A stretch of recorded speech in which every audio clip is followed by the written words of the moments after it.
ang naaresto po natin is 3,841, Your Honor. Ngayon, in your process of investigation, sino po ang boss nila? Your Honor, aliases po yung sinasabi nilang pangalan. Wala pong kumpletong pangalan na sinasabi, Your Honor. At yung pulis naman naniniwala na alias lang ang alam nila? Your Honor, tinutuloy po yung Hindi, investigation. tinatanong ko po yung Yes, Your Honor. something is wrong with your investigation. Di ba? Di ba? Yes, Your Honor. Yes. Region 4A, Opo. sino ang may hawak ng franchise ng Lotto sa Laguna? Ramloyd Corporation po. Alin? Ramloyd Corporation. Sino ang chairman nun? Chairman. President. Iisa lang yon sa buong Laguna ang may Opo. hawak ng franchise holder. Opo. Ang nakakatupad po ba siya sa pagbabayad ng monthly na amount? Yes po. Yes. And may I ask the RD of Region 4A, ilan na po bang naaresto nyo na illegal na kumukuha ng pusta? Your Honor, based on our records from January 1, 2023 to December 31, 2023, ang naaresto po natin is 2,140. Pag isasama po natin yung hanggang February 29, ang naaresto po natin is 3,841, Your Honor. Ngayon, in your process of investigation, sino po ang boss nila? Pardon, Your Honor. Hindi ba, pag nahuli po nyo sila, iniimbestigahan nyo, di po ba? Opo. Normal yun na trabaho ng polis pag inimbestigahan yung huli. Hindi nyo ba tinatanong kung sino yung boss nila?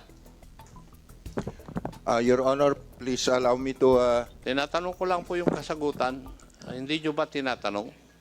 Tinatanong nyo ba o hindi? tinatanong po, Your Honor. Ano po ang kasagutan? Halimbawa, in the province of Laguna, yung numero na sinabi mo, thousands plus. Iba-iba ba yung sinasabi nilang amo nila o iisa lang yung amo na sinasabi nila? Your Honor, aliases po yung sinasabi nilang pangalan. Wala pong kumpletong pangalan na sinasabi, Your Honor. At yung pulis naman naniniwala na alias lang ang alam nila? Your Honor, tinutuloy po yung Hindi, investigation. tinatanong ko po yung Yes, Your Honor.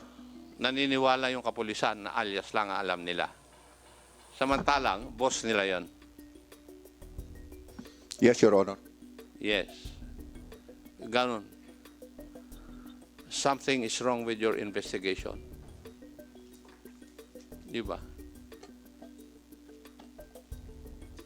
Di ba?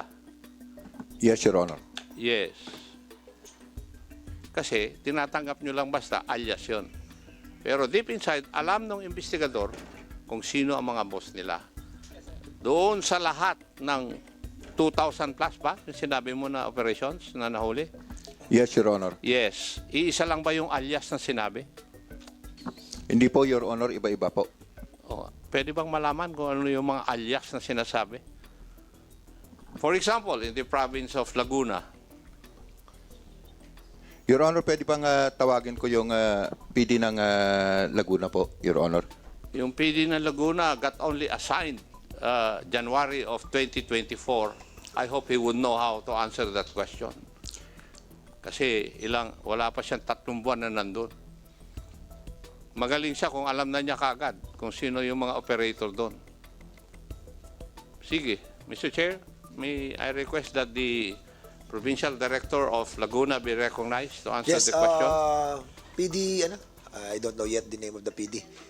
Colonel Unos, you are recognized. Please answer the query Thank of you. the good congressman from Antipolo. Thank you, Mr. Chair, Your Honors. Although I have a list here of the aliases, but still this will be subjected for my further in-depth investigation to at least identify the actual names of these persons, sir. But I can cite based on the records here, which are classified documents, sir. Each cities and municipalities have different. Can you speak louder, no? PD, I cannot hear your voice, please. Each cities and municipalities have different aliases, different persons involved. Wala Ah, wala ka Congressman- pang may sasagot dahil naintindihan kita dahil middle of January ka ba na-assign doon, iho? January 25, Your Honor. Sir. Yes, last week of February, January. Now, CIDG, you conduct operations against illegal gambling also. Yes, sir. May I know if you also if you have operated against those getting bets for wetting, and in fact they are, shall we say, takers of bets from franchise holders of Lotto? We have conducted operations against those steel operators, sir, na sinasabi nilang looting. But I agree also with Honorable Congressman Erwin Tolfo na itong mga steel operators, sila rin yung nagbubukis. At I personally know this dahil sa tagal ko sa serbisyo, within my 30 years, na 13 times na ako nag-chief of police at nag-provincial director. Marami na ring instances, sir, na napatunayan namin ito. Na itong mga steel operators, sila rin yung nagpapabukis. That's why it's been a challenge for us law enforcers. Dahil kaming mga law enforcers, once marami ng instances na nanghuli kami ng mga nagpapatayan ng itong steel at kami pang mga nakasuhan. Kaya yung implementing rules and regulations dapat ng PCSO na dapat na pag walang ID, walang uniforme, uliin kagad. But pag nahuli namin itong mga nagpapataya, they easily make certification na employees nila ito. So, nahihirapan po ang mga operators. And again, if we are really sincere para mapatigil itong illegal gambling na ito, I agree with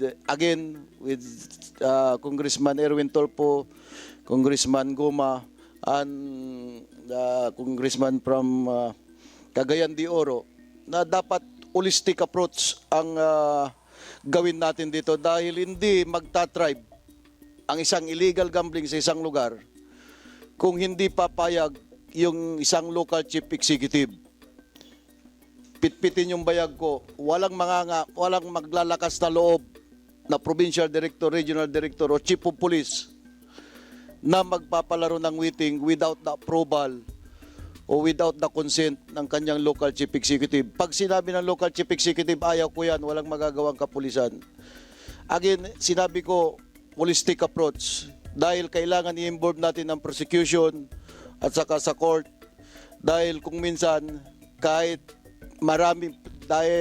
yung ebidensya namin ay malakas, pero naluluto sa prosecution, wala tayong magagawa. So, kailangan patawag din sana hindi lang yung mga law enforcer, kung hindi representative, kung sino yung mga presidente ng mga local chief executive. Yun lang po. Actually, we have Mr. invited Vice as well, Chairman, sir. Vice Chairman ako for your perusal. Thank you. Because we have invited also the DOJ. If you want to ask something on the prosecution side, you can. I admire the candor of the chief of the CIDG. What he has stated, alam ko na po yun.